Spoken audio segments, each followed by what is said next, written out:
మహాపరిశుద్ధుడా, మహోన్నతుడా, మీకు వందనములు, స్తోత్రములు తండ్రి. ఈ సాయంకాల సమయంలో మరి యొక్క శిలువ ధ్యానములో మేమందరము పాలు పొంది మీరు మా కొరకు చేసినటువంటి శిలువ త్యాగమును బట్టి కృతజ్ఞతలు చెల్లించే అవకాశం ఇస్తున్నందుకు వందనాలు నాయన. మానవాళి యొక్క రక్షణార్థమై శిలువలో మీరు పొందినటువంటి శ్రమలు, వేదనలను బట్టి మీకు వందనములు చెల్లిస్తూ ఉన్నాం. మేము భరించవలసినటువంటి శిక్ష మీరు భరించారు. మాకు విడుదలను, సమాధానమును, స్వస్థతను, నిత్య జీవమునిచ్చారు. మీకు స్తోత్రం చెల్లిస్తూ ఉన్నాం. మీ లేఖన ధ్యానంలోనికి వెళ్ళిచుండగా మీ సహాయం కొరకు ప్రార్థిస్తూ ఉన్నాం. స్త్రీలు చేసినటువంటి ప్రార్థనలు మీరు ఆలకించి ప్రభువా వారి విన్నపములను అంగీకరించి వారికి స్వస్థతను, సమాధానమును అనుగ్రహించినందుకు మీకు వందనములు చెల్లిస్తూ, వారిని ఫలభరితముగా మార్చినందుకు మీకు వందనాలు, వారి ద్వారా ప్రజలకు విడుదల ఇచ్చినందుకు మీకు స్తోత్రం చెల్లిస్తూ ఉన్నాం. సాయంకాలపు వర్తమానమును ప్రభువా మీరు జ్ఞాపకం చేసుకునండి. మీదైన సేవకుడు మీ సిలువ చాటును మరుగుపరిచి నన్ను బలపరిచి మీరే మీ ప్రజలతో మాట్లాడి మీరే మహిమ పొందుకోమని యేసుక్రీస్తు వారి పరిశుద్ధ నామములు అడుగుచు వేడుకొనిచున్నాము తండ్రి. దయచేసి కూర్చోనండి.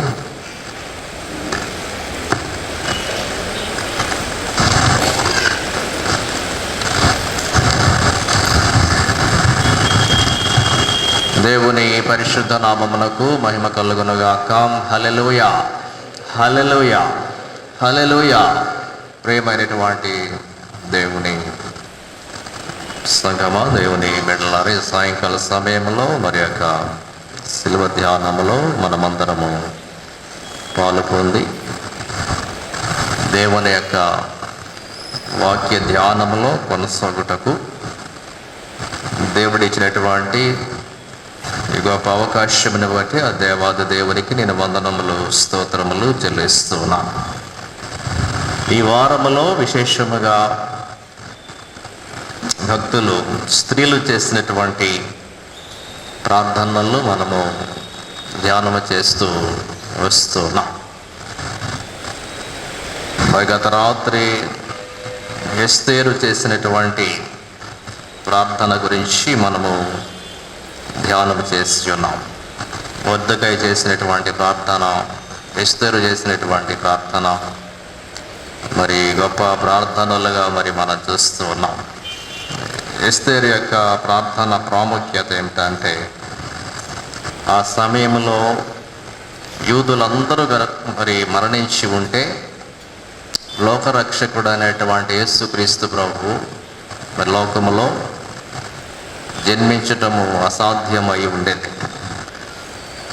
మరి కాబట్టి యూదుడు మరి మరణించవలసినటువంటి పరిస్థితులు ఉన్నప్పటికీ కూడా మరి ఎస్తేరును దేవుడు ఏర్పాటు చేసుకుని ఆ మరణము నుండి యూదులను తప్పించి ఆ జనాంగములో నుండే యేసుక్రీస్తు ప్రభు లోకరక్షకుడు ఈ లోకములో ఉద్భవించి శిలువ మరణము ద్వారా లోకాన్ని రక్షించున్నాడు.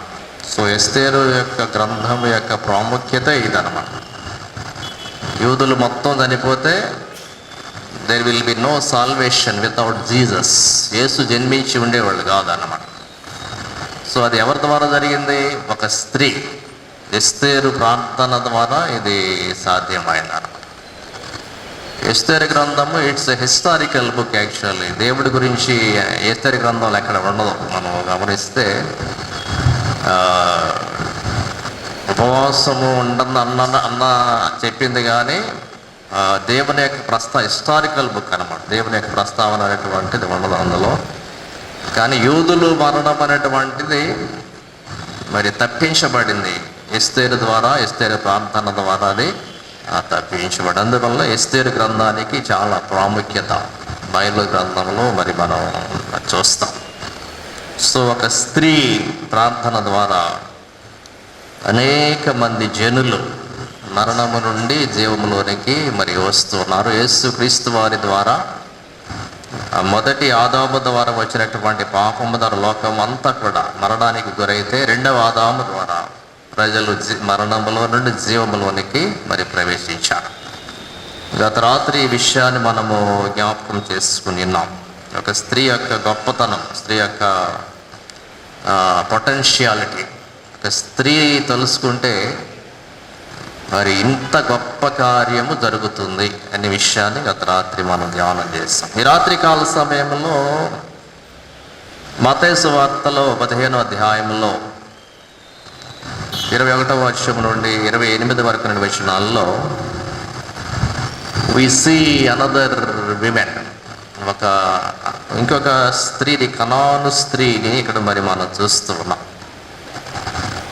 ఆమె యొక్క విశ్వాసము దేవుని యొక్క హృదయాన్నే కదిలించినట్లు మరి గమనిస్తాం.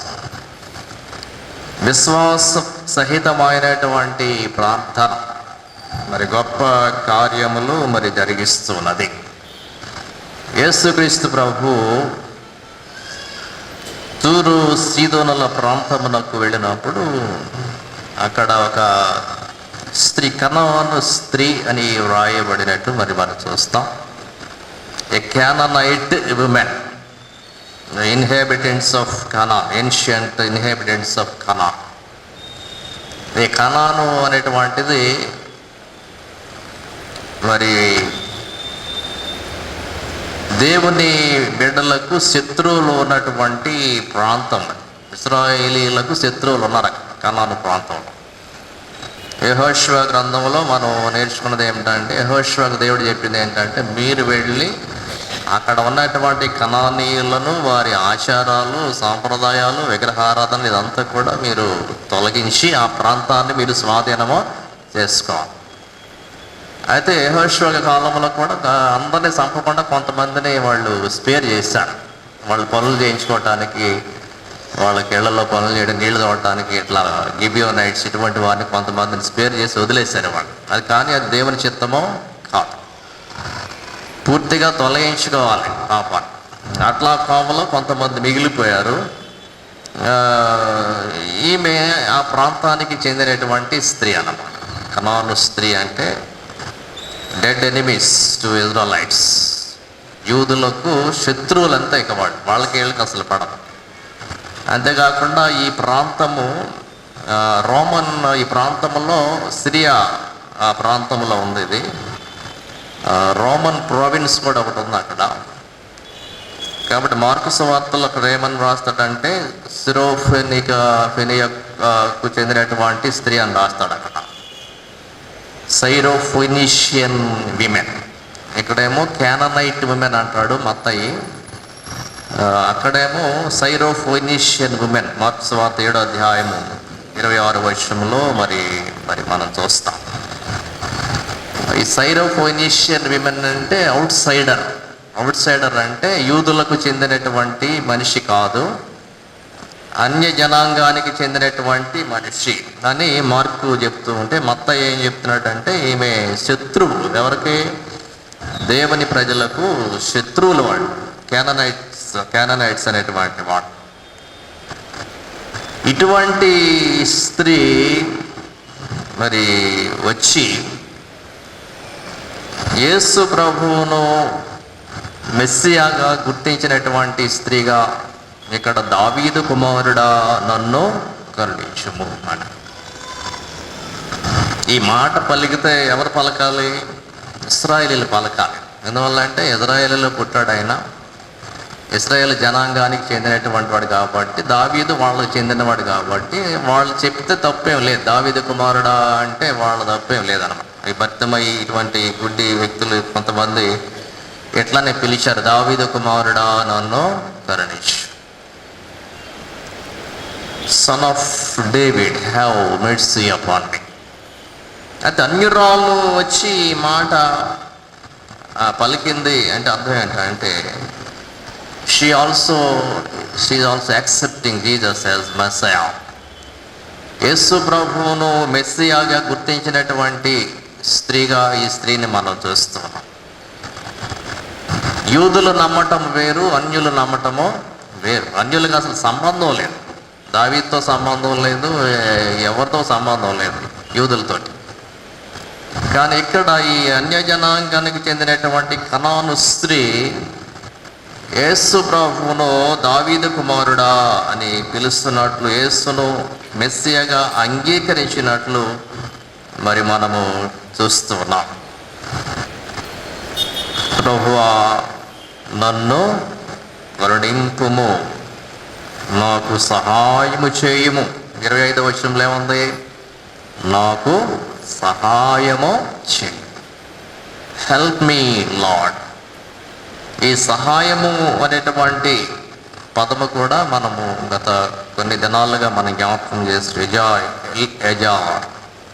హెల్పర్, దేవుడు సహాయకుడు. కాబట్టి దేవుని దగ్గరకు వచ్చినప్పుడు ఈ పదం మనం ఉపయోగించాలి. నాకు సహాయము చేయి, నాకు సహాయకుడవు నీవే, యు ఆర్ మై హెల్పర్. దేవుడిని పట్టుకుని ఇంత పదం అనగలమా అంటే దేవుని యొక్క కృప అన్నమాట. మనం దేవుణ్ణి యు ఆర్ మై హెల్పర్ అని అనగలమా? అనేటువంటి పరిస్థితి లేదు మన దగ్గర. We are after all we are sinners, not even eligible to pronounce the name of the lord. దేవుడి పేరు ఉచ్చరించడానికి కూడా అర్హత లేని వాళ్ళం. కానీ దేవుడు ఎంత చనువు ఇచ్చాడంటే మనకి, నన్ను మీరు ఏమని పిలవచ్చు అంటే హెల్పర్ అని పిలవచ్చు, సహాయకుడు అని పిలవచ్చు. సో మానవ రీతిగా ఆలోచిస్తే మన హెల్పర్ అని అనిపించుకోవడానికి ఇష్టపడము. ఎవరైనా పక్క నుండి నా హెల్పర్ అంటే ఎంత ఫీల్ అయిపోతాం, చాలా ఫీల్ అవుతాం. చిన్న చిన్న విషయాలకే ఫీల్ అవుతుంటాం మనం. కానీ దేవుడు అట్లా అల్లా, you call me as my helper, your helper, సహాయకుడు, నా సహాయకుడా అంటే మనం ఏదో గొప్పగా ఆలోచిస్తున్నా కానీ మామూలుగా ఆలోచిస్తే అసలు దేవుడిని చిన్నపుచ్చినట్టే అవుద్ది అక్కడ మనం. కానీ దేవుడు యొక్క తన ప్రేమ తన బిడ్డల పట్ల విస్తరింపజేస్తూ సహాయము చేయము ప్రభువా. ఈ ప్రార్థన అద్భుతమైనటువంటి మరి ప్రార్థన. అయితే దేవుని యొక్క సైలెన్స్ ఇక్కడ చూస్తాం. 23వ వచనంలో అందుకు ఆయన ఆమెతో ఒక్క మాట అయినను చెప్పలేదు. God is silent. దేవుడు యేసు ప్రభు చాలా సైలెంట్గా ఉన్నాడు అన్నమాట. So see silent Jesus here. ప్రార్థన చేస్తూ ఉంటే మరి నిశ్శబ్దముగా ఉన్నటువంటి దేవుడు, సమాధానం ఇవ్వనటువంటి దేవుడిగా ఇక్కడ మరి మనం చూస్తూ ఉన్నాం. సో ప్రియులారా, persistent prayer in the face of silence. దేవుడు మౌనముగా ఉన్నప్పటికీ కూడా, దేవుడు మౌనముగా ఉన్నట్టు అనిపించినప్పటికీ కూడా మన ప్రార్థన ఆపటానికి వీలు లేదు. వెంటనే సమాధానం రావటం లేదు, లేకపోతే ఏంటి చాలా సైలెంట్గా ఉంది ఈ పరిస్థితి, దేవుడి వద్ద నుండి ఒక్క ఆన్సర్ కూడా కనిపించడం లేదు అన్న పరిస్థితులు ఉన్నప్పటికీ కూడా మనము మరి ప్రార్థన ఆపటానికి వీలు లేదు. రేపు ధ్యానం చేస్తాం, విసుగక నిత్యము ప్రార్థన చేయండి. సో దేవుని వద్దకు వచ్చినప్పుడు పట్టుదలతో కూడినటువంటి ప్రార్థన మనము చేయాలి. మరి దేవుడు మరి హన్నా కాలంలో మరి మనం చూస్తే దేవుడు కొంతకాలం సైలెంట్గా ఉన్నాడు కదా, ఎవరితో మాట్లాడలే అసలు. దేవుడు ఎవరితో మాట్లాడాడు? సమూయేలుతో మాట్లాడాడు. ఏలీ కూడా పెద్ద భక్తుడు, యాజకుడు. God was silent in those days. ఆ రోజుల్లో అసలు మాట్లాడలే దేవుడు. ప్రజల యొక్క పాపాన్ని బట్టి, వాళ్ళ యొక్క విధానాలను బట్టి God never wants to speak with human beings. కానీ ఆ సమయంలో బాలుడైనటువంటి సమూయేలుతో దేవుడు మాట్లాడాడు. ఏలీ కూడా మరి ప్రోత్సహించాడు. నేను ఎంత పెద్ద పాస్టర్గా ఉన్నాను, నేను ఇక్కడ ఎంత పెద్ద యాజకుడు ఉన్నాను, నాతో మాట్లాడకుండా ఈ చిన్నపిల్లడితో మాట్లాడటం ఏంటి, దేవుడు నోరు మూసుకుని పడుకోరా అని చెప్పాలన్నమాట. ఏం చెప్పాడు? ఎంకరేజ్ చేశాడు. నీ దాసుడు ఆలకించుచున్నాడు, చిత్తము సెలవి ప్రభువా. అంటే దేవుడి నుండి ఒక్క మాట అయినా మేము వినాలి. ఎవరో ఒకరితో మాట్లాడుతున్నాడు దేవుడు, వాళ్ళతోనే మాట్లాడాలి వీళ్ళతోనే మాట్లాడాలని ఏం లేదు. ఎవరెవరితో మాట్లాడాడు దేవుడు, దేవుని మాట మేము వినాలి అనేటువంటి ఆసక్తితో ప్రజలు వేచి చూస్తున్నటువంటి సమయం అన్నమాట. సో ఇక్కడ ఈ కనాను స్త్రీ యొక్క పట్టుదల, యేసు ప్రభు సైలెంట్గా ఒక్క మాట కూడా మాట్లాడకుండా ఉన్నప్పటికీ కూడా ఏదో ఒక మాట ఆయన నోట్లో నుండి నేను విని తీరాలి, అది ఆమె పట్టుదల అనమాట. నువ్వు మాట్లాడకుండా ఎందుకుంటావు, నేను వింటాను ఇవాళ మాట, అంత పట్టుదల అనమాట. సో మాట్లాడించడం కూడా చాలా కష్టం అండి. ఒకసారి కొంతమంది కొన్నిసార్లు మాట్లాడరు, ఎందుకు మాట్లాడరు మనకు తెలియదు. మనం ఏం తప్పు చేసామో మనకి తెలియదు, వాళ్ళు ఎందుకు మాట్లాడరో వాళ్ళకి తెలియదు. అటువంటి వాళ్ళతో మాటలు కలపడం అంటే చాలా కష్టం. ఒకసారి ఆ మాటలు తెగిపోయిన తర్వాత మళ్ళీ కలవాలన్న పరిస్థితి ఉందనుకోండి, అది ఎట్లా కలపాలో కూడా తెలియదు మనకు. ఒకసారి ఏదో ఒక సందర్భాలు కలిస్తే బాగుండు, మాట్లాడితే బాగుండు, ఏంటి మనస్సు బాగలేదన్న అనిపిస్తుంది అన్నమాట. సో యేసు ప్రభు మాట్లాడిపోయేసరికి పట్టుదల పెరిగిపోయింది. ఎట్లయినా మాట్లాడేసాలి యేసు ప్రభు, ఎట్లయినా నేను సమాధానము పొందుకోవాలి. So when God is silent, దేవుడు సైలెంట్గా ఉన్నప్పుడు మరి మన ప్రయత్నం మాత్రం మానటానికి వీలు లేదు. ఆమె మోకరించినటువంటి స్త్రీగా మరి మనం చూస్తాం.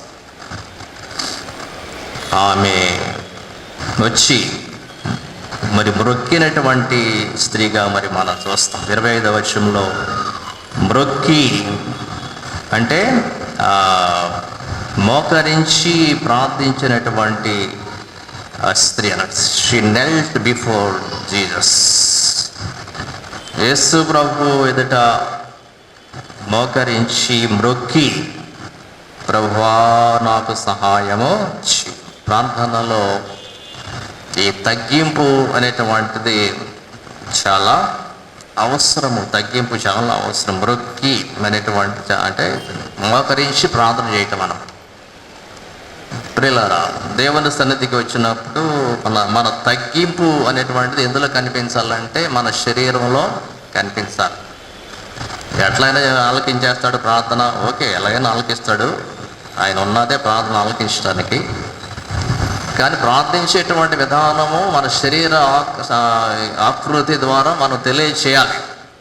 నిన్న ఏమనుకున్నాం మనం, ఎస్తేరు రాణి ఏం చేసిందండి, భర్త పాదముల మీద పడి కన్నీటితో వేడుకున్నాను.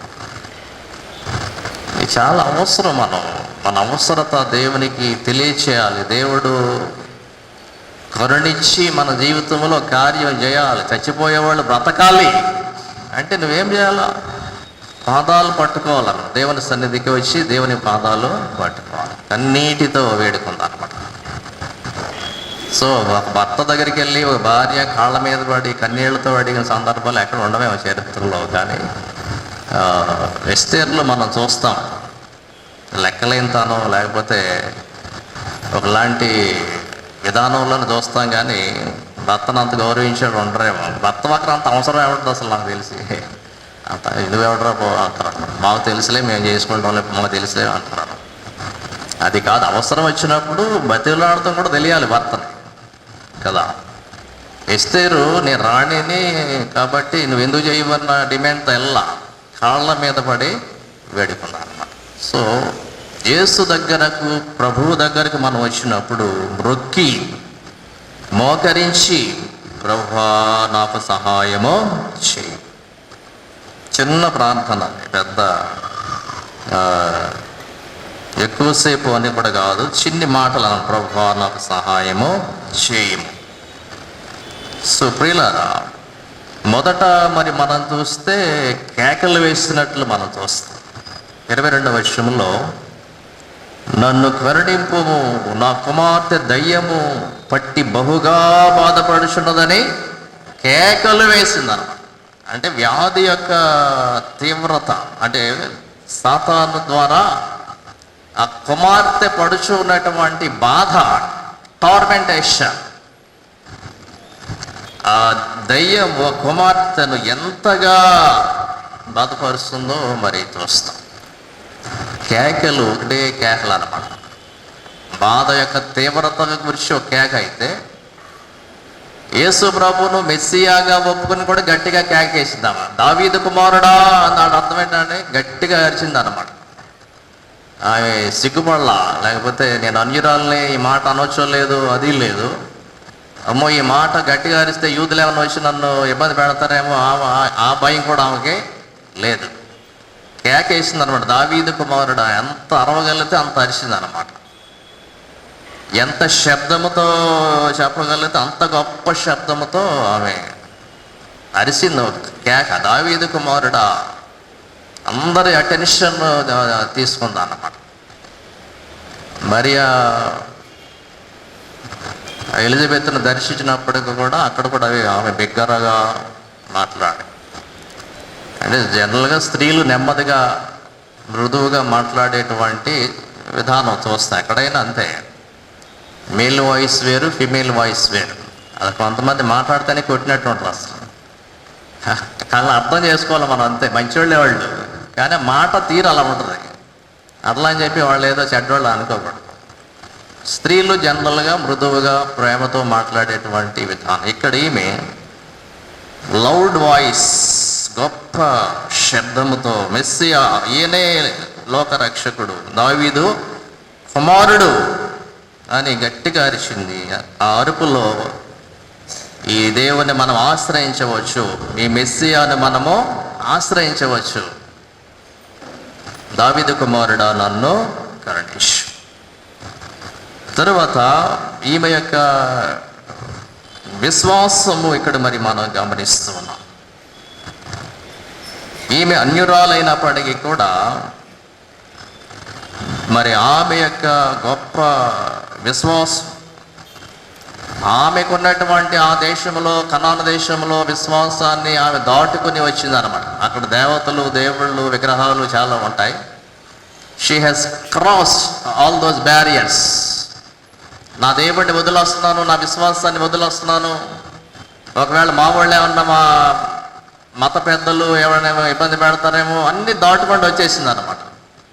గొప్ప విశ్వాసం. నీ విశ్వాసమే అంటాడు, నీ విశ్వాసము గొప్పది అంటాడు యేసు ప్రభు చివరిలో. 28వ వచనంలో యేసు ప్రభు అన్నాడు, అందుకు యేసు, అమ్మా నీ విశ్వాసము గొప్పది, గ్రేట్ ఈజ్ దై ఫెయిత్. నీ విశ్వాసము గొప్పది. She has crossed cultural and spiritual barriers. ఆటంకాలన్నీ కూడా లెక్క లేకుండా తోసేసుకుని వచ్చేసింది అనమాట. పరిధులు దాటుకుని వచ్చేసి. నయమాను కూడా స్వస్థత కొరకు ఏం చేశాడండి, సిరియా దేశం నుండి ఆటంకాలు ఉన్నాయి ఆయనకి. రిమ్మోను దేవత, ఇవన్నీ చాలా ఆటంకాలని, వాటన్నిటిని తోసుకుని ఎవరి దగ్గరికి వచ్చాడు, ఎలీషా దగ్గరికి వచ్చేసాడు స్వస్థత కొరకు. దేవుని దగ్గరికి ఆయన he he's crossed cultural and spiritual barriers. So దేవుడు, నిజమైనటువంటి దేవుణ్ణి మనము కనుగొన్నప్పుడు ఇవన్నీ కూడా మనం తొలగించుకుని వచ్చేయాలంతే. ఎవరైనా సరే నిజమైన దేవుణ్ణి కనుగొన్నప్పుడు నీ కల్చర్, లేకపోతే నీ బ్యాక్గ్రౌండ్, నీకున్నటువంటి ఆ యొక్క మత విశ్వాసం ఏది కూడా ఆటంకముగా ఉండటానికి వీలు లేదు. ఈమె వచ్చినప్పుడు మరి యేసు ప్రభు he wants to test her faith. యేసు ప్రభు అన్నటువంటి మాట ఏమిటంటే, ఇశ్రాయేలీల వద్దకే, నశించినటువంటి గొర్రెల వద్దకే నేను వచ్చాను. 24వ వచనంలో శిష్యులు కూడా విసుక్కుంటారు, కేకల వేసిన పంపించేమని చెప్తారు. ఆయన మాత్రం పంపకుండా, ఆయన ఇశ్రాయేలు ఇంటి వారే నశించిన గొర్రెల యొద్దకే కానీ మరి ఎవరి యొద్దకునూ నేను పంపబడలేదు. సో ప్రియులారా, మరి యేసు ప్రభువు ఆమె యొక్క విశ్వాసాన్ని గమనించడానికి, ఆమె విశ్వాసంలో ఉన్నటువంటి గొప్పతనాన్ని ఈ లోకానికి కూడా తెలియచేయటానికి కాబోలు, నేను మీకోసం రాలేదమ్మా, నేను మా వాళ్ళ కోసం అని వచ్చాడు అన్నాడు చెప్తున్నాడు అనమాట. మా వాళ్ళు అంటే ఎవరు? యూదులు అన్నమాట. నేను యూదుల కోసం వచ్చాను కానీ మీ అన్యుల కోసం నేను రాలా, మీ కనానీయుల కోసమే రాలేదు, స్త్రీల కోసమే రాలేదు అన్నట్టు ఆయన మాట్లాడుతున్నాడు యేసు ప్రభు. ప్రియులారా, అయినప్పటికీ కూడా ఈమె తన విశ్వాసాన్ని పట్టుదలతో వెల్లడిపరిచినట్లు మరి మనం చూస్తూ ఉన్నాం. మరి యేసు ప్రభు యోహాను సువార్త వచ్చేసరికి సమరయ స్త్రీతో కూడా యేసు ప్రభు సంభాషణ చేస్తాడు. ఆ సమరయ స్త్రీతో చేసినటువంటి సంభాషణలో కూడా వెంటనే బయలుపరిచుకోడు, కానీ కొంచెం ఆ మాటల్లో ఆ సంభాషణ సాగుతూ ఉండగా ఆ జీవజలమును, ఆ మెస్సియాను నేనే అని చెప్తాడు యేసు ప్రభు. డైరెక్ట్గా మాట్లాడతాడు మెస్సియా ఎవరో సమరయ స్త్రీతో యేసు ప్రభు. ఆమె కూడా అన్య జనాంగానికి చెందినటువంటి స్త్రీ. ఆమె ఈ కొర్నేలితో మరి పేతురు వీళ్ళు మాట్లాడుతున్నప్పుడు కూడా వాళ్ళు గ్రహించింది ఏమిటంటే దేవుడు పక్షపాతి కాడు. మన యూదులను ఎంతగా ప్రేమిస్తూ ఉన్నాడో అన్యులను కూడా అంతగా ఆయన ప్రేమిస్తూ ఉన్నాడు. God has no partiality. పక్షపాతము అనేటువంటిది మనుష్యులకు ఉంటున్నది, దేవునికి ఉండదు. అయితే ఇక్కడ యేసు ప్రభు ఈమె విశ్వాసాన్ని పరీక్షించటానికి ఈ మాట పలికినట్లు మరి మనం చూస్తున్నాం. అన్య స్త్రీలను దేవుడు పాత నిబంధన నుండి కూడా, హాగరు నుండి కూడా మరి మనం చూసేది ఏమిటంటే ఆయన అంగీకరిస్తూనే వస్తున్నాడు. చూచుచున్న దేవుడు ఆయన బయలుపరుచుకున్నాడు హాగరికి. రూతు విషయంలో కూడా మోయాబీరాలు ఆవిడ. మరి దేవుని యందు విశ్వాసం ఉంచి ఇశ్రాయేలు దేశం వచ్చినప్పుడు మరి యేసుక్రీస్తు వారి యొక్క యాన్సెస్టర్స్, పూర్వీకుల్లో ఎవరి పేరు ఉంది? రూతు పేరు కూడా లిఖించబడి. ఎంత గొప్ప! రూతు ఎవరు? అన్యురాలు ఆవిడ, మోయబైట్ ఉమెన్. అంటే అంత ప్రేమ అన్యుల పట్ల దేవుడు కలిగి ఉంటున్నట్లు మరి మనము గమనిస్తూ ఉన్నాం. సో యేసు ప్రభు ఈ మాట ఇశ్రాయేలుల కొరకే వచ్చాను అని చెప్పాడు అంటే అది కేవలము ఆమె విశ్వాసమును పరీక్షించటానికి మాత్రమే ఆ మాట ఆయన మరి చెప్పాడు. అయినప్పటికీ కూడా ఆమె ఎంతో పట్టుదలతో మరి ఇక్కడ ప్రార్థిస్తున్నట్లు మరి మనము చూస్తున్నాం. అయినను ఆమె వచ్చి ఆయనకు మ్రొక్కి ప్రభువా నాకు సహాయము చేయమని అడిగాడు. సో ప్రియులారా, దేవుని యొక్క ఈ కంపాషన్, ప్రభు యొక్క ఈ దయ కలిగినటువంటి స్థితి ఇక్కడ మరి మనం చూస్తాం. ఈ స్త్రీ ఎంతగా అడుగుతుంది కాబట్టి దేవుడు ఏ రీతిగా కరుణ దయ చూపిస్తున్నాడో ఇక్కడ ప్రార్థనకు జవాబిస్తున్నాడో మరి మనం చూస్తూ ఉన్నాం. ఈ ప్రార్థనలో యేసు ప్రభు అట్లా చెప్పినప్పుడు యేసు ప్రభు ఒక మాట అంటాడు, అందుకు ఆయన పిల్లల రొట్టె తీసుకొని కుక్క పిల్లలకు వేయట యుక్తము కాదని చెప్పగా, ఈ మాట చెప్పినప్పుడు ప్రార్థనలో ఆమె జ్ఞానాన్ని ప్రదర్శించి, wisdom in prayer turning obstacles into opportunities, సమస్యలనే ఆమె అవకాశాలుగా తీసుకుందన్నమాట. యేసు ప్రభువు ఒక పోలిక చెప్పి మాట్లాడుతున్నాడు. ఆ రోజుల్లో ఉన్నటువంటి విధానంలో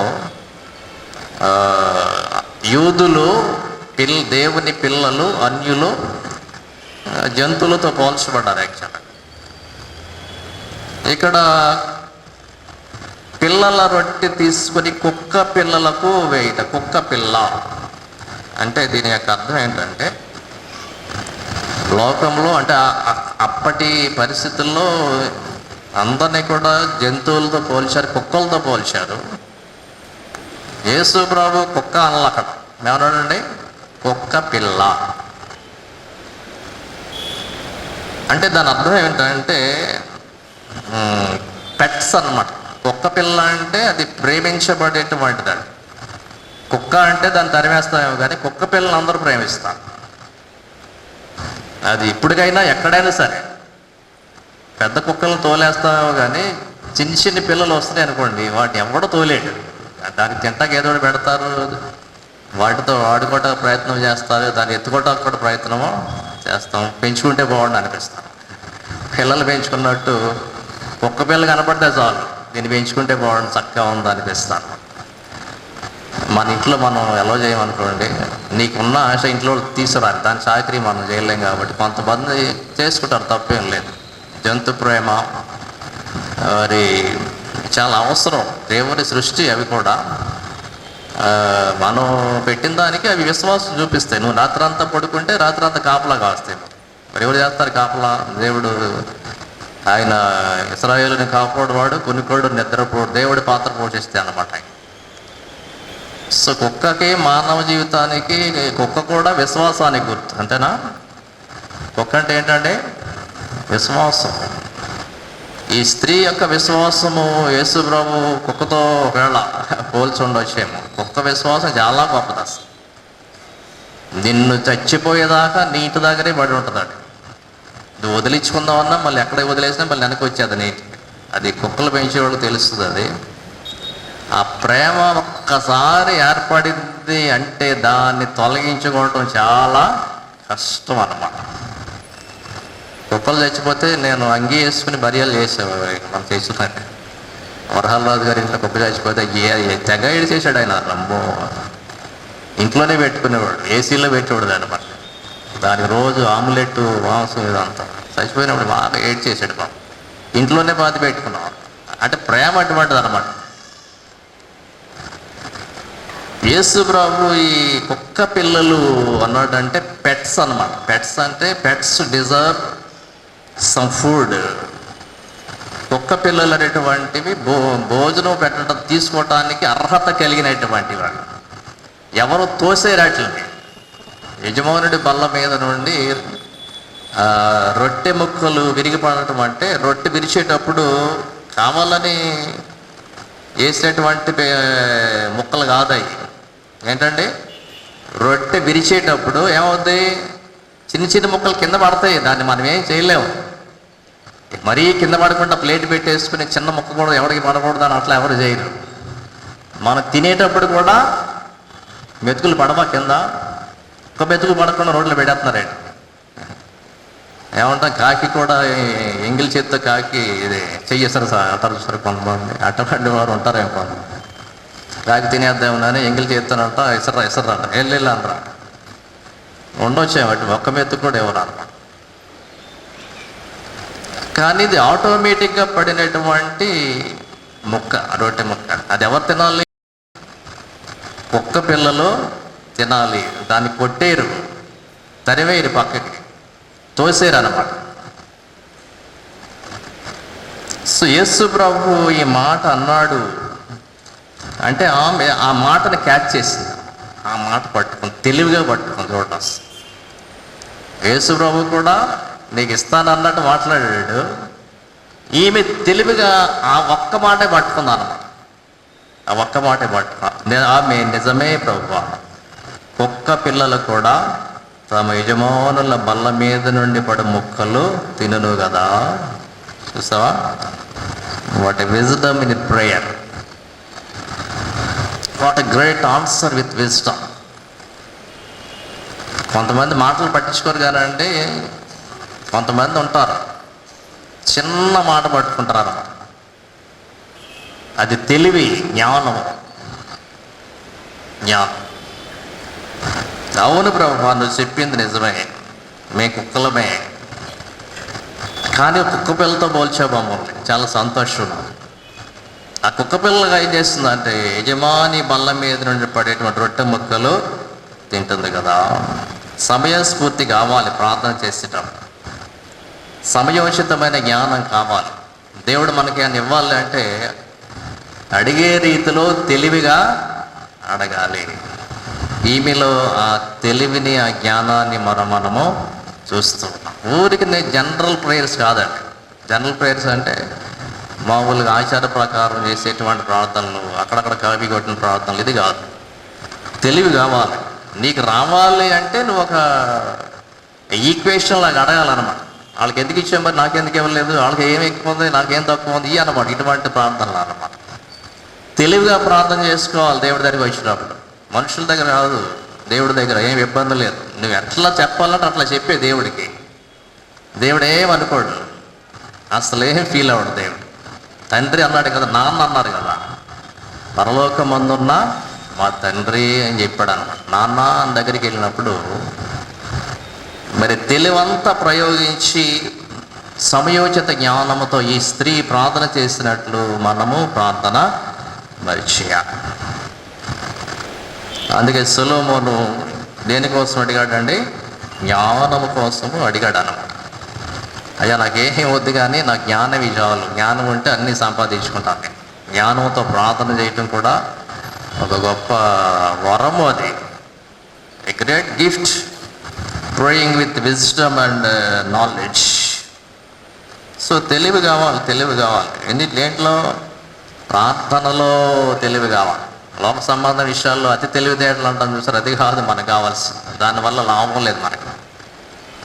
ప్రే విత్ విజ్డమ్, ప్రార్థనతో జ్ఞానముతో నువ్వు ప్రార్థన చేయాలి. అబీగయీలు మనం చూస్తాం పాత నిబంధన గ్రంథంలో, సమూయేలు మొదటి గ్రంథం 25వ అధ్యాయం 23-25 వరకు వచనాల్లో, భర్త మొరటివాడు అసలు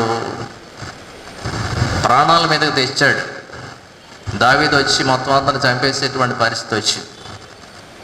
అటువంటి పరిస్థితుల్లో అబీగయీలు ఏం చేసిందండి? రాబోయేటువంటి ప్రమాదాన్ని గుర్తించినటువంటి స్త్రీగా మనం చూస్తాం. గుర్తించి ఏం చేసింది? దావీదు యొక్క దయ పొందుకోవటానికి ప్రయత్నమో చేసిందన్నమాట. నీ దాసురాల్ని, తప్పు నాదే, నా భర్తది కాదు, నేనే చేశాను అనుకో, నన్ను క్షమించు, నా భర్తను క్షమించు. నాబోలు మోటువాడు. సుప్రియులారా, తెలివి కావాలి, జ్ఞానము, జ్ఞానయుక్తమైన ప్రార్థనలు. ఏదో గబగబ చేసేసామా, ముగించేసామా, అది కాదు. తొందరపాటు ఎక్కువ మనకు కదా. ప్రార్థనలు కానీ గబగబ చేసే తప్పని ముగించేయాలి అంతే. ముగించడం కాదండి, తెలివిగా చేయాలి మనం ప్రార్థన. మొదలెట్టడమే పాపం, ఎప్పుడు ముగిస్తారు అన్నట్టు చూస్తే అట్లా ఉండకూడదు. తెలివిగా ప్రార్థన చేయాలి, జ్ఞానముతో ప్రార్థన చేయాలి. ఈ మన్నటువంటి మాటల్లో మొక్కలు అనే మాట చూస్తాం. బల్ల మీద నుండి పడు మొక్కలు తినను కదా, క్రమ్స్ అంటారన్నమాట. CRUMBS. మొక్కలను ఏమంటారంటే క్రమ్స్ అన్నమాట. చిన్ని ఫ్రాగ్మెంట్స్, స్మాల్ ఫ్రాగ్మెంట్స్. అంటే రొట్టె విరిచినప్పుడు యజమానుడు కూడా ఎట్లా విరుస్తాడు? పెద్ద పెద్ద మొక్కలు ఇరిగి పడిపోయేలాగా ఏమి ఇరవరు. ఎట్లా విరుస్తారండి? చిన్ని ఏమైనా ఇరిగిపడేలాగా ఇరుస్తారు. కానీ ఆ ఇరిచేటప్పుడే పెద్ద పెద్ద అన్నీ ఇరిగిపోయేలాగా 100% ఆహారం ఉంటే 50% కింద పడేలాగా ఎవడు ఇరవడు.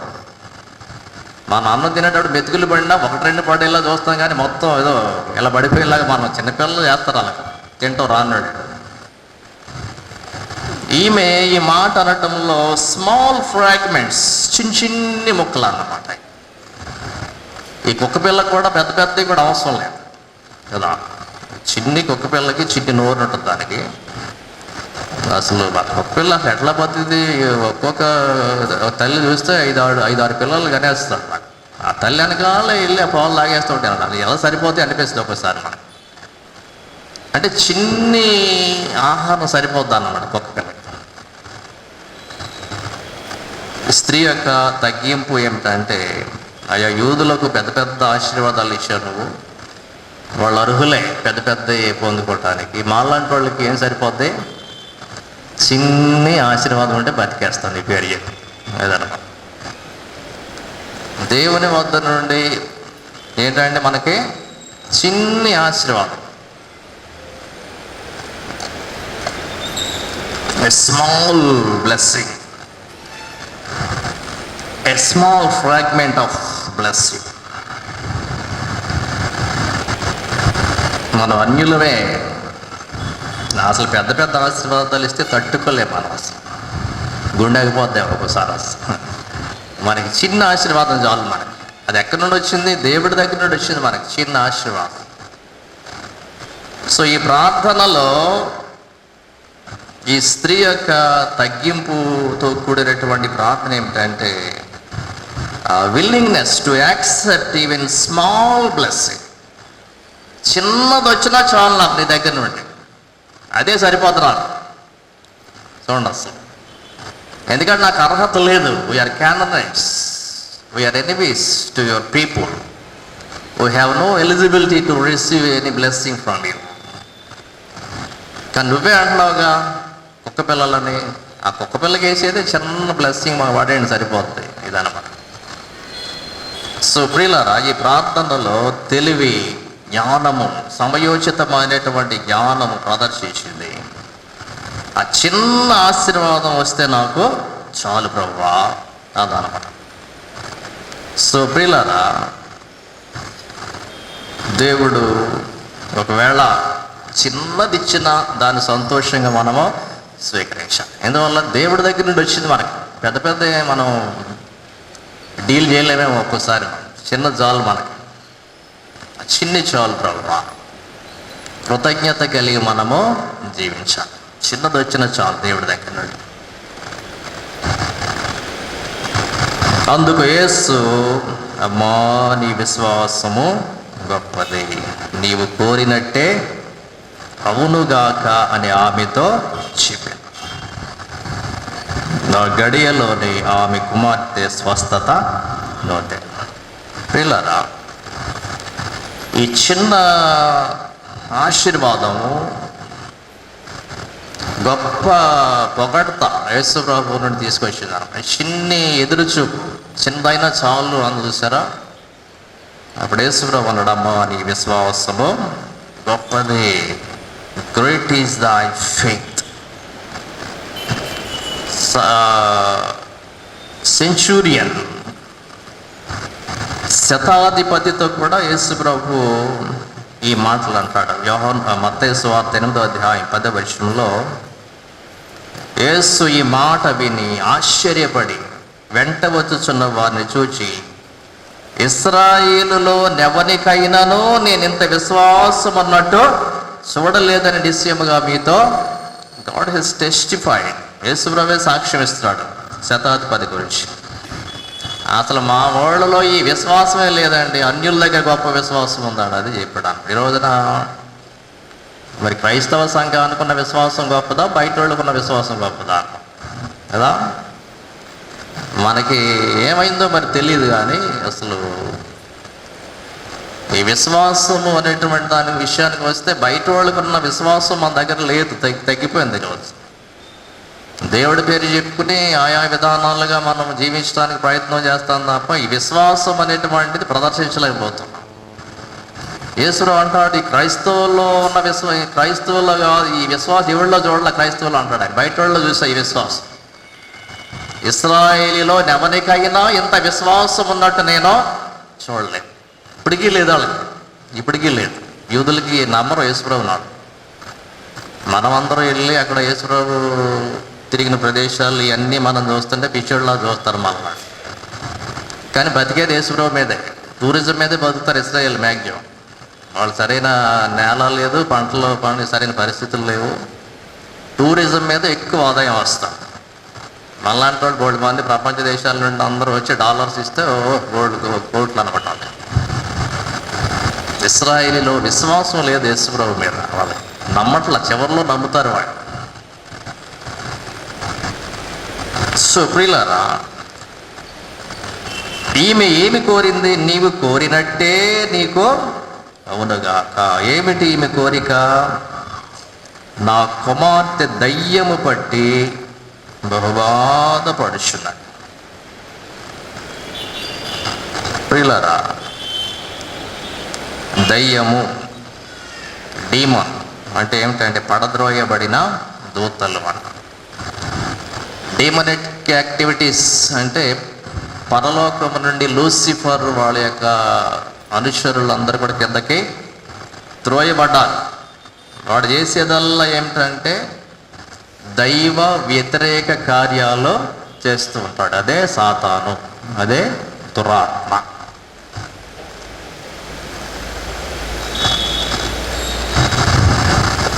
ఈ దయ్యము పట్టుట, దాన్ని ఏమన్నాడంటే డయమోనిజోమాయ్ అంటాడు. డయామోనిజోమాయ్ గ్రీకులో, to be under the power of demon. Demon position, దయ్యము పట్టుట అంటే దయ్యము యొక్క శక్తి మీద శక్తితో ఉండడం అన్నమాట. దయ్యం శక్తి నడిపిస్తుంది ఆ వ్యక్తిని. దీని యొక్క సిమ్టమ్స్ ఏమిటి? దయ్యం పడితే శరీరాన్ని బాధిస్తుంది, ప్రాముఖ్యంగా శరీరాన్ని ఎక్కువ బాధిస్తుంది అన్నమాట. చెవుడు, నత్తి, గుడ్డితనం, సీజర్స్ అంటే నురుగులు కక్కుకోవటం, వణికిపోవటం. ఇది దయ్యం పట్టిన బైబిల్ ప్రకారం చెప్తున్నాను నేను. అంటే అన్నిట్లా ఉంటాయని కాదు, బైబిల్లో ఉన్నటువంటి పరిస్థితులు. చెవుడు, నత్తి అనేటువంటి ఒక వ్యక్తి, అది సాతాను అని చెప్తాడు దేవుడు, స్వస్థపరుస్తాడు. దొరుగులు కక్కుకోవటం, విలువలరించి వెళ్ళిపోతాం చోట, అది సాతాను. తర్వాత సాతానుకి చాలా బలం ఉంటుంది అన్నమాట. సాతాను పట్టినటువంటి వాళ్ళకి చాలా బలం ఉంటుంది.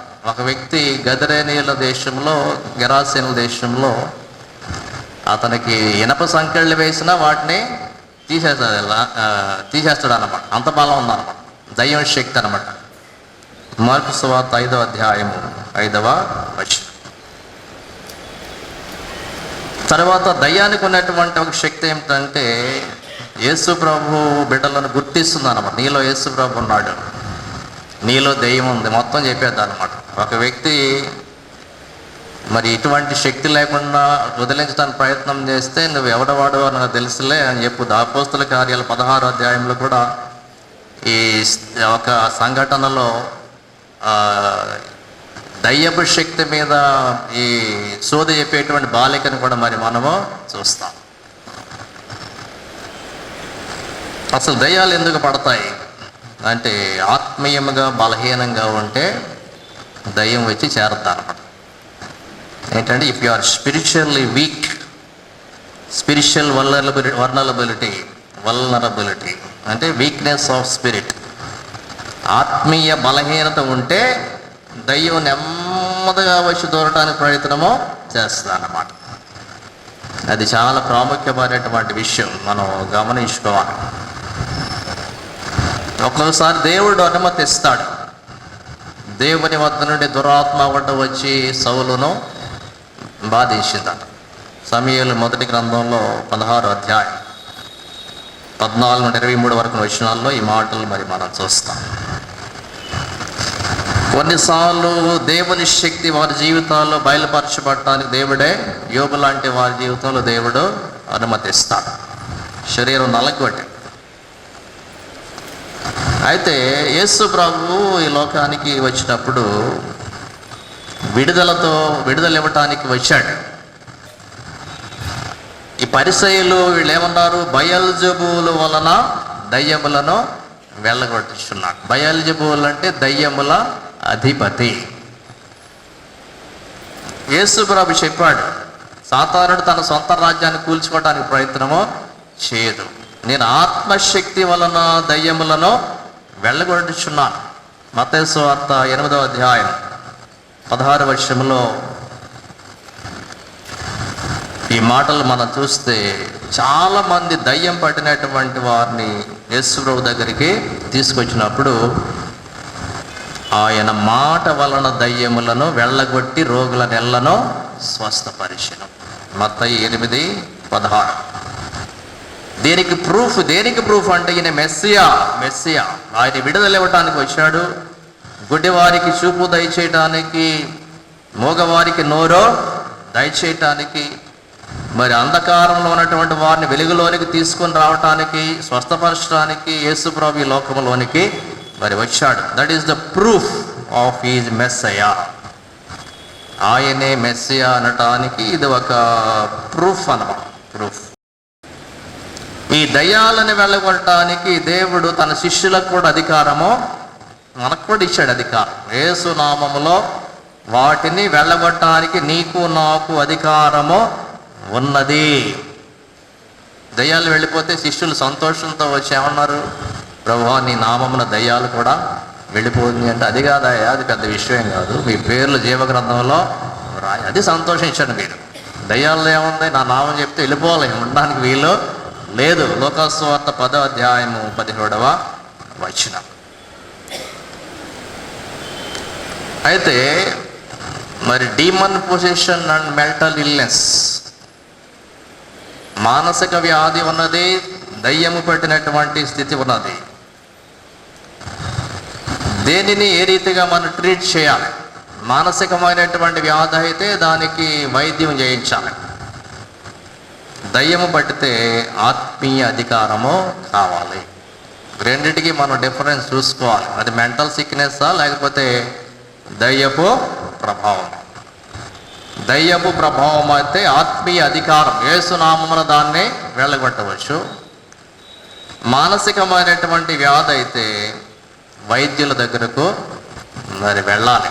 అది ఒక బ్రెయిన్ సంబంధించినటువంటి వ్యాధి కావచ్చు, నరాల బలహీనత కావచ్చు, ఏదైనా సరే వైద్యం ఉన్నదానికి వైద్యులను మరి వైద్యులను అవసరం. దేవుడు దానిని కూడా దేవుడు స్వస్థపరుస్తాడు. కొన్ని సందర్భాల్లో దేవుడు ఏం చెప్పాడంటే మరి తిమోతికి చెప్తాడు, నీ కడుపు జబ్బు నిమిత్తము అప్పుడు కొంచెం ద్రాక్షారసము తీసుకోమాట. అది వైద్యం అన్నమాట. సో ప్రియులారా, ఇది మనము డిఫరెన్స్ చూసుకోవాలి. అయితే మరి క్రైస్తవులకు దయ్యాలు పడతాయా? అది ఒక ప్రశ్న అన్నమాట. దేవుని బిడ్డలకు దయ్యాలు పడతాయా అంటే ముందు నేను చెప్పింది ఏంటంటే ఆత్మీయముగా మనం ఎప్పుడు బలంగా ఉండాలి, ప్రార్థన జీవితము బలముగా ఉండాలి. దయ్యాలు రావు మా దగ్గరికి వస్తాయి. ఎందువల్ల అంటే దేవుని వాక్యం ఏం చెప్తుందంటే నీ దేహము దేవుని ఆలయం, పరిశుద్ధాత్మకు నిలయము. ఇంకా దయ్యం వచ్చేటువంటి అవకాశం లేదు. అక్కడ ఖాళీ ఉంటే వస్తుంది, కానీ ఖాళీ లేనప్పుడు అది లోపల ప్రవేశించేటువంటి అవకాశము లేదన్నమాట. యోహాను కూడా అంటాడు, మనలో ఉన్నవాడు లోకములో ఉన్నవాని కంటే గొప్పవాడు. యోహాను 1వ పత్రిక 4వ అధ్యాయము 4వ వచనం. Greater is he that is in us than in the world. లోకములో ఉన్నవాని కంటే మనలో ఉన్నవాడు గొప్పవాడు. అయితే సాతానుడు అటాక్ ఇస్తుంటాడు అప్పుడప్పుడు. దానికి పౌలు ఏం చెప్తాడంటే మీరు దేవుని సర్వాంగ కవచము ధరించుకోవాలి. దానిలో ప్రాముఖ్యమైనది ఏమిటంటే ప్రార్థనయను ఖడ్గం. మీరు వాక్యం అనే ఖడ్గము, ప్రార్థన మీరు కలిగి ఉండాలి. ఎఫెసీ పత్రికలో 6వ అధ్యాయం 12వ వచనంలో ఈ మాటలు మరి మనతో, సర్వాంగ కవచం ఎవడిని మృంగుతున్నా అని గర్జించు సింహము వలె సాతానుడు తిరుగుతున్నాడు. ఇది ఒక పోరాటం. దేవుని వాక్యం అనే ఆత్మ ఖడ్గమును ధరించుకొనుడి. తరువాత ప్రతి విధమైన ప్రార్థన విజ్ఞాపన మీరు ఎప్పుడు కూడా చేస్తూ ఉండాలి. అదే మీ యొక్క ఆయుధము. సో యేసు ప్రభు చెప్పింది ఏంటంటే నేను దయ్యాల అధిపతి ద్వారా పంపించడం లేదని చెప్తాడు. ఓ సందర్భంలో ఏం చెప్తాడంటే నేను నా వేలుతో దయ్యాలను వెళ్ళగొడుతున్నాను అంటాడు. నా చెయ్యంత అక్కర్లేదు అసలు దయ్యానికి, వేలుంటే చాలు. లోకాసువార్త 11వ అధ్యాయం 20వ వచనం చదివితే యేసుప్రభు మాట అంటాడు, నేను దేవుని వ్రేలితో దయ్యములను వెళ్ళగొట్టుచున్న ఎడ నిశ్చయముగా దేవుని రాజ్యం మీ వద్దకు వచ్చి ఉన్నది. వేలుతో వెళ్ళగొట్టడం అంటే ఏంటి? దేవుడి యొక్క పవర్ అంతా అవసరం. దయ్యం వెళ్ళిపోవాలంటే చిన్న మాట చాలన్నమాట. వేలుతో వెళ్ళగొట్టడం అంటే చిన్న మాట, యేసు నామములో గద్దిస్తున్నాను, వెళ్ళిపోమంటున్నాను అంటే వెళ్ళిపోవాలంతే. ప్రియులారా, అయితే ఇక్కడ ఈ లోకాసువార్తల 11వ అధ్యాయంలో దయ్యం వెళ్ళిపోయిన తర్వాత మరి 7 దయ్యాలు వస్తాయి అంటాడు. అదే మన సబ్జెక్ట్ ఇదే. కనాను స్త్రీ ఏం వెళ్ళగొట్టమంది? దయ్యం వెళ్ళగొట్టమంది. అమ్మాయిలో అసలు దయ్యాలు ఆడవాళ్ళకి ఎందుకు పడతాయో తెలియదు అసలు కదా. ఎక్కడ చూసినా ఆడవాళ్ళనే చూస్తాం. మగవాడు దయ్యం పట్టిందని ఎక్కడ చూపించమనండి. మన సమాజంలో కూడా ఎక్కడ పల్లెటూరుకి వెళ్ళినా ఆడవాళ్ళకే దయ్యం పడదు. మరి అది కావాలని పుట్టించారో తెలియదు, లేకపోతే ఆడవాళ్ళని కొంచెం తక్కువ చేయాలని చేసారో తెలియదు. కానీ దెయ్యాలంటే ఆడవాళ్ళు కన్నట్టు అన్నమాట. పిలిచినా కానీ ఆడవాళ్ళకి దెయ్యం అని పిలుస్తారు, మగవాళ్ళని కూడా పిలవడం.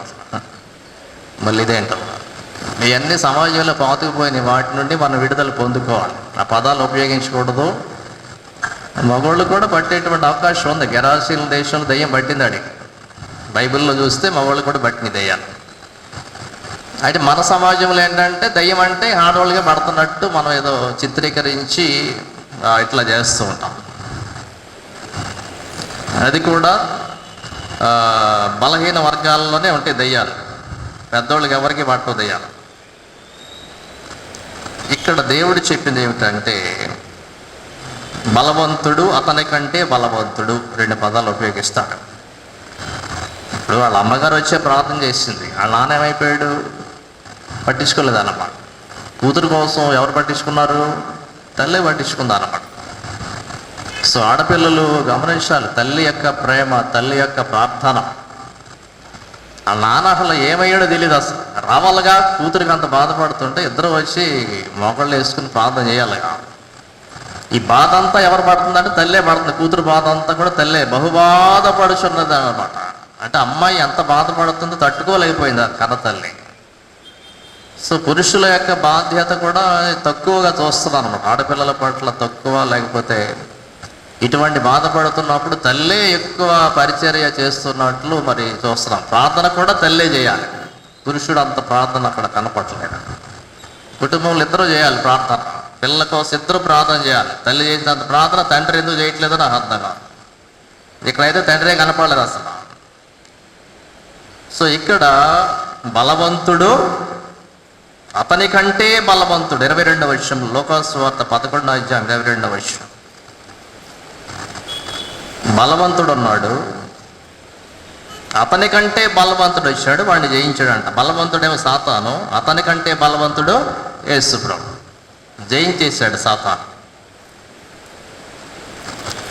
ఇక్కడ దయ్యము అపవిత్రాత్మక మనుష్యుని వదిలిపోయిన తరువాత అది విశ్రాంతి వెతుకుచు నీరు లేని చోట్ల తిరుగుచుండును. విశ్రాంతి దొరకనందున నేను విడిచి వచ్చిన నా ఇంటికి తిరిగి వెళ్ళదు అనుకుని వచ్చి ఆ ఇల్లు ఊడ్చి అమర్చిండు చూచి వెళ్ళి తనకంటే చెడ్డవైన మరి 7 అపవిత్ర ఆత్మలను వెంట పెట్టుకుని వచ్చును.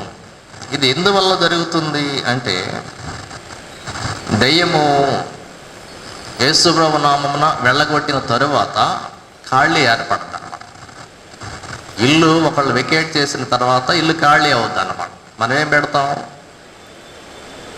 హౌస్ ఫర్ రెంట్ పెడతాం, ఇల్లు అద్దెకు ఇవ్వబడును. ఆ ఇల్లు ఖాళీగా ఉన్నప్పుడు సాతానుడు మరలా తిరిగి వస్తాడు. ఖాళీగా లేకపోతే రావడం. ఖాళీ దేంతో నింపాలి, పరిశుద్ధాత్మతో నింపాలి. మరి నువ్వు మారావు, చెడ్డ అలవాట్లన్నీ వదిలేసుకున్నావు, మంచిదే. కానీ ఆ స్థలాన్ని దేంతో పూడ్చాలి, దేవుని దైవ సంబంధమైన జీవితంతో ఆ స్థలాన్ని పూడ్చాలి.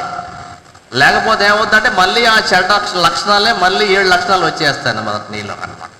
అది చెప్తున్నాడు. సో దయ్యము క్రైస్తవులు పడుతుందా అంటే ఎప్పుడు అవకాశం ఉంది దయ్యం పట్టడానికి మనకంటే ఇల్లు ఖాళీగా ఉన్నప్పుడు, హృదయము ఖాళీగా ఉన్నప్పుడు. ఆ హృదయాన్ని దేంతో నింపుకోవాలి మనం, పరిశుద్ధాత్మతో. దేవుని ఆలయం, పరిశుద్ధాత్మకు నిలయం.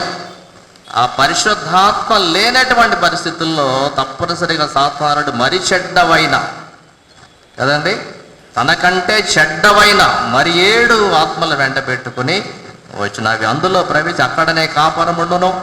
అందుచేత మనుష్యుని కడపడి స్థితి మొదటి దానికంటే చెడ్డదగును. నీ హృదయము దేవునితో నిండి ఉందా లేదా? You should not be spiritually empty. ఆత్మీయంగా ఖాళీగా ఉండకూడదు. నువ్వు ఆత్మ సంబంధముగా దేవుని మాటల చేత, ప్రార్థనల చేత, వాక్యము చేత నీ హృదయము నింపబడి ఉండాలి. హౌస్ఫుల్ కనపడాలన్నమాట బయట. No vacancy. ఏం పెట్టాలండి బోర్డు? నో వేకెన్సీ అంటే నా హృదయము దేవుని చేత నిండి ఉంది, మరి లోపలికి ఏది రావడానికి వీలు లేదు. అప్పుడే ఏ దయ్యము కూడా నీలో ప్రవేశించడానికి సాహసము చేయదు. సో ఇప్పుడు మనం చెప్పవచ్చు మనలో దెయ్యం ఉందా లేకపోతే దేవుని ఆత్మ ఉందా. దావీదు ప్రార్థన చేసుకున్నాడు, ప్రభువా నీ పరిశుద్ధాత్మ నా యొద్ద నుండి తీసివేయి. ఆత్మ వెళ్ళిపోతే ఇటువంటి వ్యభిచారం, ఇటువంటి దొంగతనం, ఇటువంటి హత్యలు ఇవన్నీ నాలోకి వస్తాను ప్రయత్నం చేస్తున్నాయి అన్నమాట. నాలో పరిశుద్ధాత్మ నిండే ఉండాలి. లేచి నిలుబడి ప్రార్థన చేస్తున్నాం. మహోన్నతుడా, మహాపరిశుద్ధుడా, మీకు వందనములు, స్తోత్రములు నాయన. సర్వశక్తిమంతుడా మీకు వందనాలు. సమస్తము పైన అధికారి మీకు స్తోత్రం చెల్లిస్తూ ఉన్నాం. దయ్యముల పైన, దయ్యపు శక్తుల పైన అధికారము కలిగి ఉన్నటువంటి దేవుడవు ప్రభువా, నీ వ్రేళ్ళతో వాటిని తొలగిస్తావు తండ్రి. మీకు స్తోత్రాలు, వందనాలు చెల్లిస్తూ ఉన్నాం. సాయంకాల సమయంలో కనాను స్త్రీ చేసినటువంటి జ్ఞానముతో కూడినటువంటి ప్రార్థన ప్రభువా, మేము ధ్యానము చేసి ఉండగా అనేక సత్యాలు మాకు బయలుపరిచారు. అవును తండ్రి, కుక్క పిల్లల లాంటి వారమే దేవా ప్రభువా, చిన్న ఆశీర్వాదం చాలు ప్రభువా, మా కడుపు నిండిపోతుంది తండ్రి. మీకు వందనాలు. ఆ చిన్న ఆశీర్వాదంతో మేము బ్రతికేస్తాము తండ్రి. లోకములో సహాయం చేయండి. దావీదు కుమారుడా, సహాయం చేయండి, కరుణించండి అని ఆమె స్త్రీ ప్రార్థించినట్లు రాత్రి కాలంలో మీరు అనుగ్రహించేటువంటి ఆ చిన్ని దీవెని కొరకు మేము ఎదురు చూస్తూ ఉన్నాం, ప్రార్థిస్తూ ఉన్నాం. దేవా, మమ్మలను సంతృప్తి పరచండి నాయన. మీకు వందనాలు. మేము అన్యులమే ప్రభువా, మీకు శత్రువులుగా ఉన్నాం ఒకప్పుడు. అయినప్పటికీ మమ్మల్ని ప్రేమించి మా తరపున సిలువలో బలియాగమై మమ్మల్ని రక్షించారు. మీ కృతజ్ఞతాస్తుతులు చెల్లిస్తూ ఉన్నాం. సంఘమంతటిని దీవించండి ప్రభువా. దయ్యపు ప్రభావములో ఎవరైతే వచ్చి ఉన్నారో వారందరికీ సమయంలో యేసు నామములో విడుదల కలుగునుగాక. ప్రభువా మీకు స్తోత్రాలు, వందనాలు. మా చుట్టూ మీ కంచి వేయండి. మా హృదయములో మీ ఆత్మను నింపండి తండ్రి. మీ పరిశుద్ధాత్మ చేత మేము నింపబడలాగున సహాయం చేయండి. అనుదినము కూడా ప్రభువా ఆ యొక్క నింపబడినటువంటి స్థితి దేవుని మాటలతో, దేవుని వాక్యముతో, పరిశుద్ధాత్మతో పూర్తిగా నింపబడిన స్థితి, సాతానుకు తావు లేకుండా ప్రభువా జీవించడానికి సహాయం చేయండి. ముఖ్యంగా యవనస్తులు, ఆడపిల్లల కొరకు ప్రార్థిస్తూ ఉన్నాం. బిడ్డలను భద్రపరిచండి నాయన. సాతాను శోధనకు గురయ్యే సమయమునైనా వారి చుట్టూ మీ కంచె వేసి భద్రపరిచమని ప్రార్థిస్తూ ఉన్నాం ప్రభువా. తల్లు చేసేటువంటి ప్రార్థన ప్రభువా, ఎంత గొప్ప ప్రార్థన, విశ్వాసముతో కూడిన తల్లులు. ఓ దేవ మీకు స్తోత్రాలు నాయన. వారు చేసే ప్రతి ప్రార్థనకు నాయన ఓ సమాధానము దయచేయము తండ్రి ప్రభువా. ఏ తల్లి ప్రభువా ఓ కన్నీటి ప్రార్థనతో తన కుమార్తె కొరకు ప్రార్థిస్తున్నదో ప్రభువా, ఆ కనాను స్త్రీకి సమాధానం ఇచ్చినట్లు తండ్రి, ఆ తల్లికి సమాధానము దయచేయండి తండ్రి. ఆ కుమార్తెకు విడుదల కలిగించం ప్రభువా. మీకు స్తోత్రాలు, వందనాలు. ఆ దయ్యపు ప్రభావం నుండి ప్రభువా, ఆ దయ్యపు కట్ల నుండి ప్రభువా విడుదలనిచ్చి ప్రభువా మా కుమార్తెలను, సంఘములను, కుమార్తెలను భద్రపరచమని ప్రార్థిస్తున్నాం తండ్రి. మీకు స్తోత్రాలు. ప్రతి కుటుంబంలో ప్రభువా ఉన్న ఆడబిడ్డలకు తండ్రి మీ కాపుదల దయచేయమని ప్రార్థిస్తున్నాం తండ్రి ప్రభువా. మీకు స్తోత్రాలు. సంఘం అంతటిని దీవించండి. ఇదిగో 10th క్లాస్ ఎగ్జామ్ రాసే బిడ్డలకు ప్రభువా జ్ఞానము, వివేచన దయచేయండి ప్రభువా. దేవా, ఇంకెవరైతే శారీరక బలహీనతలతో ఉన్నారు వారందరికీ స్వస్థత, విడుదల, సమాధానము దయచేయండి ప్రభువా. కొనసాగుతున్నటువంటి సిల్వ ధ్యానమును మీరు దీవించండి. మీ సిల్వ శక్తి ప్రభావం మా జీవితాల్లో బయలుపరిచము తండ్రి. దీక్షలో ఉన్న ప్రతి బిడ్డను మీరు జ్ఞాపకం చేసుకునండి. వారి ప్రార్థనలకు సమాధానము దయచేయండి. తన సంఘం అంతటిని దీవించండి. కన్స్ట్రక్షన్ వర్క్ అంతటిని మీరు ఆశీర్వదించండి. స్తుతి, మహిమ, ఘనత, కీర్తి మీకే చెల్లిస్తూ యేసుక్రీస్తు వారి పరిశుద్ధ నామములు అడుగుచు వేడుకొనుచున్నాము తండ్రి. పరలోకమందున్న మా తండ్రి, నీ నామము పరిశుద్ధపరచబడునుగాక, నీ రాజ్యము వచ్చునుగాక, నీ చిత్తము పరలోకమందు నెరవేరుచున్నట్లు భూమి యందును నెరవేరునుగాక. మానవ ఆహారమును మాకు దయచేయము. మరలా ప్రార్థన చేస్తున్న వారిని క్షమించిన ప్రకారం మా ప్రార్థన క్షమించుము. ఎందుకనగా రాజ్యము, శక్తియు, మహిమయు నిరంతరము నీవే. ఆమేన్. మన ప్రభువు అయిన యేసుక్రీస్తు కృపయు, పరమ తండ్రి అయిన దేవుని ప్రేమయు, పరిశుద్ధాత్మ అన్యోన్య సహవాసం మనందరికీ సదా తోడైండును గాక. ఆమేన్.